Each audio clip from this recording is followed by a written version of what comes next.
여러분 안녕하십니까? 여수 MBC 뉴스데스크입니다.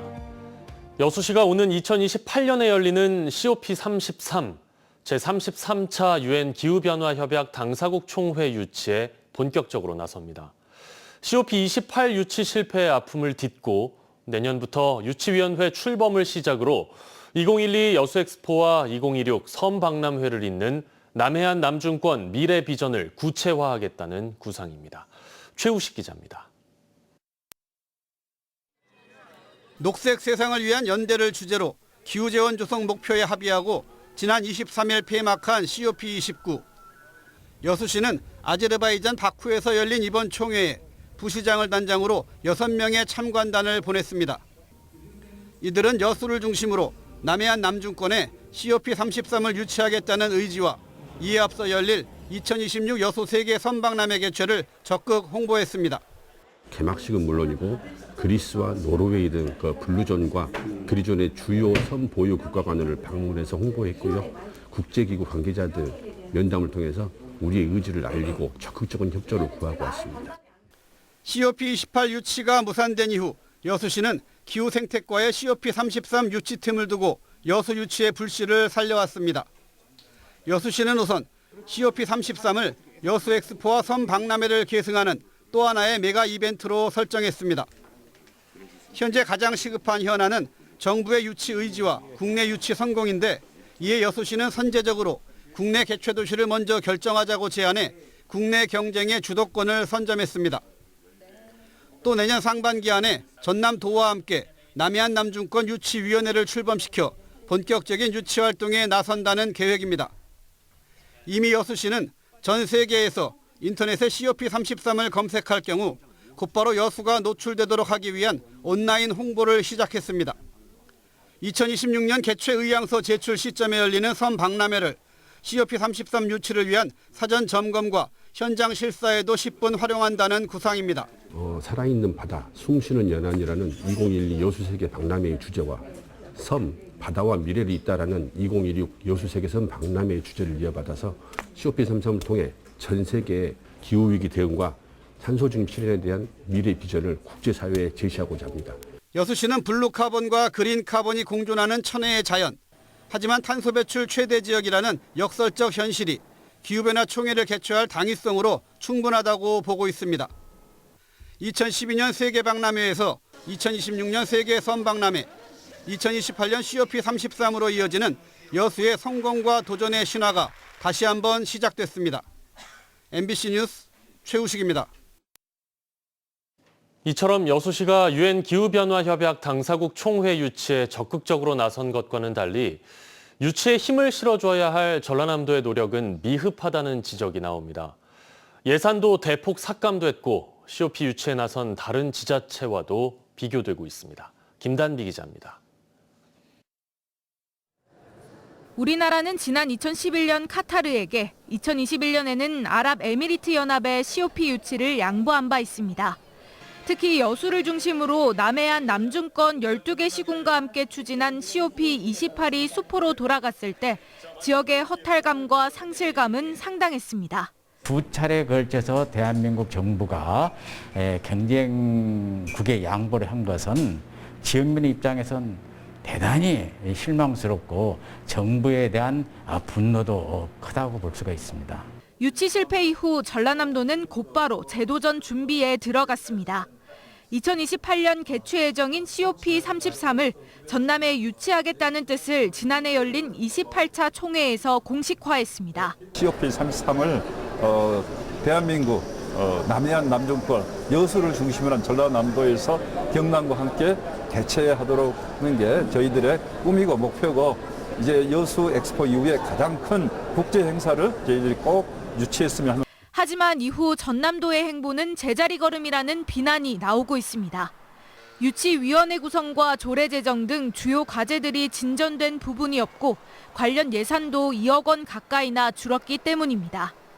전남도와 함께 COP33 유치에 뛰어든 인천 등 다른 지자체와도 비교됩니다. 특히 고양시는 지리적 이점을 내세우며 한 아프리카 정상회의 등 굵직한 국제 행사를 개최하고 있습니다. 우리 정부하고 시민의 관심을 끌고 국가 사업으로의 발전 가능성을 높여야 합니다. 이런 것들이 좀 신속한 좀 실행을 돼야 되는데 전라남도는 가시적 성과가 없다는 점을 인정하면서도 정부가 COP 유치에 미온적이라 한계가 있다는 입장입니다. 제33차 총회 개최지는 2026년 개최 의향서를 제출한 국가를 대상으로 이듬해 사전 점검을 거쳐 공식 발표될 예정입니다. MBC 뉴스 김단비입니다. 김영록 전남지사가 통합대학교 국립의대 설립을 위해 의료계가 지역의료 완결체계 차원에서 수용하도록 설득하자고 강조했습니다. 김 지사는 오늘 도청에서 열린 실국장 회의에서 국립의과대 없는 전남은 일반적인 의료계의 증원 반대 논리와는 아주 다르다며 이같이 밝혔습니다. 의료계가 전남도의 통합대학 국립의대 추진에 반대 의견을 내고 있는 가운데 순천대와 목포대는 통합대학의 이름으로 오는 29일까지 한국의학교육평가원에 예비 인증 신청을 할 예정입니다. 순천시의회 순천대 의대유치지원특별위원회가 최근 3차 회의를 열었습니다. 의대유치특위는 지난 15일 순천대와 목포대가 대학 통합과 통합의대 설립에 합의하면서 관련 추진 상황을 점검하고 앞으로 활동 계획을 논의했습니다. 이어 국립의대 유치는 순천의 의료 수준 향상과 지역 균형 발전의 중요 과제인 만큼 성과를 낼 수 있도록 모든 노력을 다하겠다고 밝혔습니다. 전 세계적으로 기후 위기가 주요 화두로 떠오르고 있는 가운데 기후 관련 콘텐츠가 마련된 국내 첫 해양기상과학관이 다음 달 여수에 문을 엽니다. 지금은 시범 운영 중인데요. 벌써부터 다채로운 프로그램이 인기를 끌고 있습니다. 최황지 기자가 다녀왔습니다. 아이들이 쏜 물이 모여 하늘에서 내리는 비가 됩니다. 물은 바닷물로 흘러 해무와 용오름으로 변합니다. 하늘에서 눈은 어떻게 내리는지 또 어떻게 생겼는지 직접 그리며 배웁니다. 눈이 가까이 보니까 이런 줄 몰랐는데 신기했어요. 360도 특수 영상관에도 관람객들의 발길이 잇따르고 있습니다. 영상관은 지구의 탄생과 기후변화에 대응하는 인류의 모습을 생생하게 감상할 수 있습니다. 특히 360도 화면으로 구성된 영상관은 여수를 포함해 전국에 4군데밖에 없습니다. 지구의 태동부터 다양한 여러 가지 기상 현상들에 대해서 다루고 있는 영상이 360도 화면으로 나오는데요. 어린아이들이 가장 좋아하는 컨텐츠입니다. 국내 첫 해양기상과학관이 지난 4일 시범 운영에 들어갔습니다. 여수 세계 박람회장의 활성화를 위해 여수시가 부지를 제공했고 기상청이 시설의 설립과 운영을 맡았습니다. 날씨와 해양기상을 이해할 수 있는 체험형 콘텐츠가 많아 벌써부터 관람객의 발길이 이어지고 있습니다. 단순한 그냥 과학관이라고 생각했는데 훨씬 더 체험도 많고 더 자세하게 어린이들한테 도움이 될 것 같아서 지금 굉장히 잘 왔다고 생각이 듭니다. 바람이 실제로 나오고 얼마나 피해가 셌는지 영상도 나오고 해서 재밌었어요. 과학관은 시범 운영을 거쳐 다음 달 21일부터 정상 운영에 들어갑니다. 시범 운영 기간은 관람객들의 설문조사로 부족한 부분들을 보완할 예정입니다. 여수하면 떠오르는 새로운 명소, 꼭 가보고 싶은 대표 관광지로 학생들과 일반인들에게 바다가 날씨와 기후변화에 미치는 영향을 체험하고 배우는 장소가 되고자 합니다. 여수시는 오는 2026년 선박람회 활성화를 위해 과학관을 박람회와 연계할 수 있도록 주변 관광 콘텐츠를 확대하는 방안도 검토하고 있습니다. MBC 뉴스 최양지입니다. 순천시가 불법 쓰레기 방치를 막고 폐기물을 안정적으로 처리하기 위한 폐기물 처리업 적합성 확인 제도를 내년부터 시행합니다. 해당 제도가 도입되면 폐기물 처리 업체는 시설과 장비, 기술 능력 등을 5년마다 한 번씩 허가기관에 확인받아야 합니다. 지금까지 업체들은 최초 허가를 받은 이후 별도 재확인 절차 없이 사업을 계속할 수 있었는데요. 앞으로 적합성 요건을 충족하지 못하거나 기간 내 확인을 받지 않으면 폐기물 처리업 허가가 취소될 수 있습니다. 광양시가 포스코와 함께 지역 내 2차 전지와 수소, 로봇 산업의 인프라 확장을 위한 자리를 마련했습니다. 시는 이번 행사를 시작으로 광양 벤처밸리 조성 사업에도 속도를 낼 계획입니다. 김주희 기자가 보도합니다. 광양시 중마동 커뮤니티 센터입니다. 전국의 2차 전지와 수소, 로봇 관련 스타트업 기업들이 모였습니다.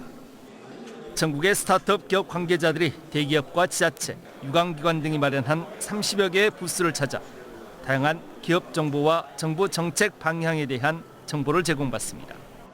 자금 확보와 제조를 위한 공장 부지 이런 것들이 애로사항이고요. 개별적으로 저희가 해결해야 되는 문제점이라고 생각합니다. 이제 그런 것들을 좀 해결할 수 있게 또 정책적인 방향이라든지 또 이런 행사들 통해서 만남의 장을 좀 만들어서 저희 사업에 굉장히 도움이 많이 될 것 같습니다. 지역에서 처음으로 개최된 광양 스타트업 컨퍼런스는 광양시와 포스코가 2차 전지와 수소, 로봇 산업의 지역 내 인프라 확산을 위해 마련됐습니다. 2차 전지 소재 산업이 많이 발달돼 있고 그리고 또 수소 산업 기반을 구축하기 위해서 저희들이 많은 노력을 하고 있습니다. 그래서 이러한 산업 분야에 있는 기업들이 앞으로 발불 칠 수 있는 그런 생태계가 만들어진다고 생각을 합니다. 특히 전국의 관련 스타트업 기업들은 투자사들과 대기업들의 만남을 통해 투자 유치와 함께 비즈니스의 기회까지 갖는 중요하고 의미 있는 자리가 되고 있습니다. 이번 첫 컨퍼런스 자리에서는 의미 있는 성과도 나왔습니다. 경남 진주에 연구소를 둔 실리콘 음극재와 나트륨 전지 생산을 준비하는 한 스타트업 기업이 광양시의 상용화 제품 생산 체제 구축을 위한 업무 협약을 체결했습니다. 광양시는 이번 스타트업 컨퍼런스를 시작점으로 2차 전지와 수소, 로봇 산업을 중심으로 한 새로운 광양 벤처밸리 조성 사업에도 더욱 속도를 낼 계획입니다. MBC 뉴스 김주입니다. 여수 산단에서 발생하는 유해가스 누출 사고에 대응하고 효율적인 안전관리에 대해 논의하는 간담회가 열렸습니다. 전남 소방본부는 오늘 열린 화학 누출 사고 대응체계 구축 간담회에서 여수 산단에 특화된 화학 누출 사고 대응 매뉴얼을 소개했으며 신속한 초기 대응으로 피해 확산을 저지하겠다고 밝혔습니다. 토론회를 주관한 최무경 전남도 의원은 최근 5년간 여수 산단에서 발생한 143건의 안전사고 중 24건이 유해가스 누출 사고라며 화학물질 취급 사업장의 안전 확보를 위해서는 전남도와 소방, 산단 기업들의 협력이 필요하다고 강조했습니다. 방송통신위원회의 감독을 받는 방송사들은 해마다 공익을 목적으로 하는 방송 발전을 위해 방송발전기금을 내고 있습니다. 그런데 이렇게 낸 기금이 엉뚱하게도 아리랑 국제방송 같은 문화체육관광부 산하 기관들에 매년 편법 지원되고 있는데요. 올해 예산 심사 과정에서 국회가 이에 제동을 걸었습니다. 김윤아 기자입니다. 방송통신위원회가 국회에 제출한 내년 예산안입니다. 전체 2,500억 원 예산 중 80%인 1,980억 원이 방송발전기금에서 나왔습니다.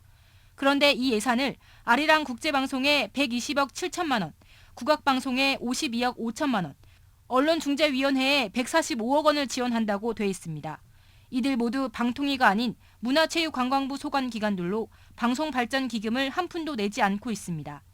반면 지역 방송사들은 올해 1,973억 원, 내년은 1,572억 원 등 매년 2천억 원에 가까운 기금을 내고 있습니다. 그런데도 39개 지역 중소방송사에 지원되는 예산은 45억 3천만 원, 한 곳당 1억 원 정도에 불과합니다. 이런 기금 사용과 관련한 논란이 10년 넘게 이어지자 국회가 마침내 제동을 걸었습니다. 더불어민주당 이훈기 의원이 아리랑 국제방송과 국악방송에 지원하던 예산 전액 삭감안을 국회에 제출했습니다. 이 두 곳의 예산을 삭감하고 대신 지역 중소방송 예산을 대폭 증액했습니다. 인구 절벽과 지역 소멸, 저출산 등과 같은 지역 현안 해결을 위한 제작 지원에 활용해 지역 방송으로서 역할과 책임을 다하도록 지원한다는 취지입니다. 다른 데 쓰여지는 방송통신발전기금이 이제 제대로 지역 소멸 시대에 지역 방송, 중소방송을 위해서 쓰여져야 되고 지역 방송이 지역 문화의 구심체고 여론 형성의 장이기 때문에 당연히 국가에서 지원을 해야 합니다. 발등에 불이 떨어진 문체부와 해당 기관들은 예산 삭감안에 반발하고 있지만 대응 논리는 마땅치 않은 상황. 그동안 관행처럼 되풀이되어 온 해묵은 방송발전기금 편법 지원 문제는 이번 주 국회 예결위 예산심사 과정에서 다뤄질 예정입니다. MBC 뉴스 김윤아입니다. 기아 타이거즈 김도영 선수가 올 시즌 최고의 활약을 펼친 정규 시즌 MVP에 선정됐습니다. 김도영 선수는 오늘 열린 KBO 시상식에서 한국 기자단 투표에서 101표 가운데 95표를 얻어 2024 KBO 리그 정규 시즌 MVP로 뽑혔습니다.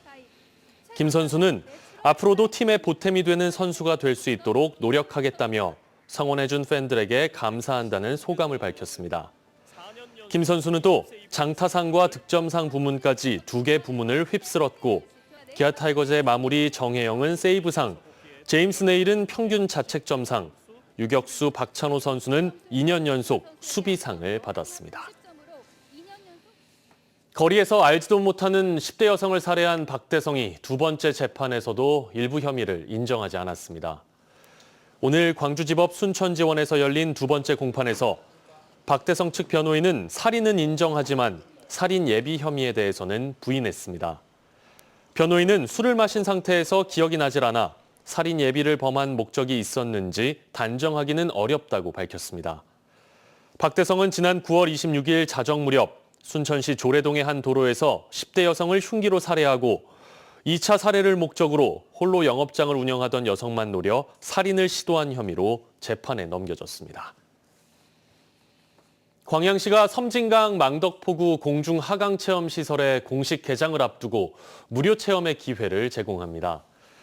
광양시는 다음 달 10일 섬진강 망덕포구 공중 하강 체험 시설 섬진강 별빛 스카이의 공식 개장식 이후 열흘 동안 시민 110명이 무료 체험할 수 있다고 밝혔습니다. 섬진강 별빛 스카이는 총 길이 898m 규모의 망덕산과 배알도 수변공원을 잇는 집 와이어로 총 5개 라인으로 구성돼 있으며 출발지까지는 12인승 모노레일이 운행됩니다. 여수 국가산단의 지난해 지방세 납부액은 2천억여 원인데 반해 국세는 3조 3천억여 원에 이르는 것으로 나타났습니다.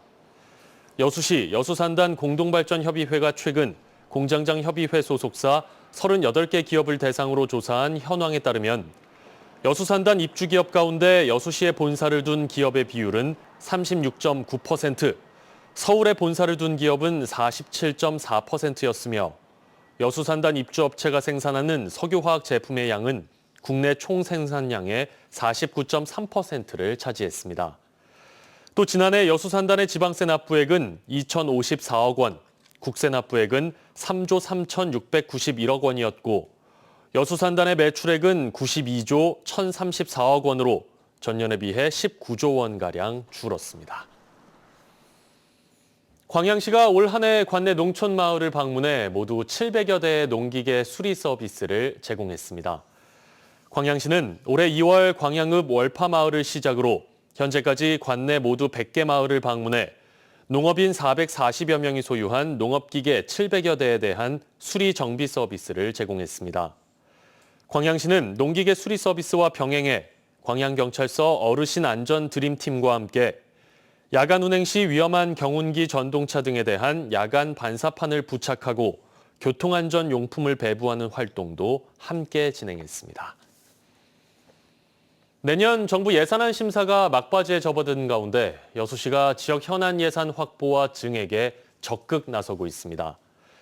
정기명 여수시장은 오늘 내년 정부 예산의 국회 심사를 앞두고 국회 예결위와 지역구 의원들을 만나 2026 여수세계 섬박람회 개최와 화태에서 백야간 도로 건설, 세계박람회장 사후 활용 마스터 플랜 수립 등 내년 지역 현안 사업 예산의 반영과 증액을 요청했습니다.